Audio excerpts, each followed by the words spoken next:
Greetings in the Lord. Our verse for today is from Matthew chapter 10, verse 22. You will be hated by everyone because of my name, but whoever endures to the end will be saved.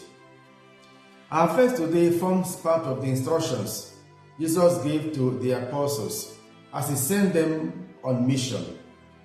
These instructions run from Matthew 10, 1 to 11, verse 1. Jesus called the 12, and before sending them out on mission, he gave them instructions and prepared them for what they were going to encounter in the mission.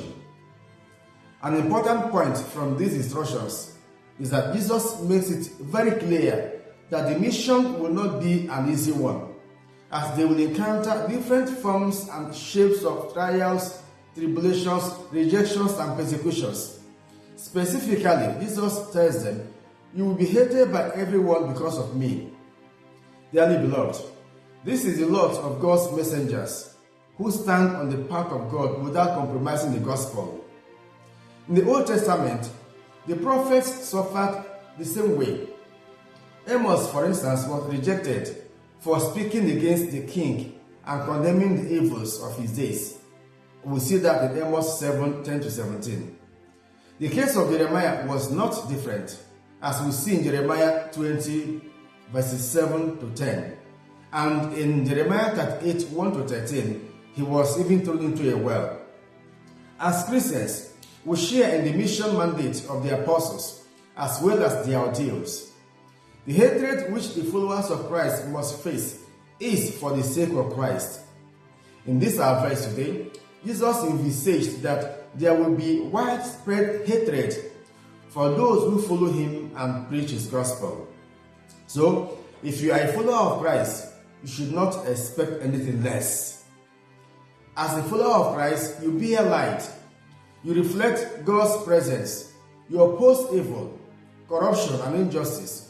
You stand against oppression. You are a contradiction to moral decadence, which has become the identity of our world today. Certainly, this will attract hatred from everyone who is a beneficiary of these anomalies. This was the situation of the apostles and the early church as they were faced with persecution. Even today, the church is facing new persecution for opposing same-sex union and its variants. But the voice of truth cannot be silenced. In all this, Jesus encouraged the disciples, "But whoever endures to the end will be saved." Beloved in Christ, perseverance is a key to success. Winners do not quit, and quitters do not win. Every good venture in life is full of challenges because there is no easy way to success. There are difficulties in family and marital life, the celibate life, in education, in business, even in sports, but perseverance is the right attitude. As followers of Christ, we cannot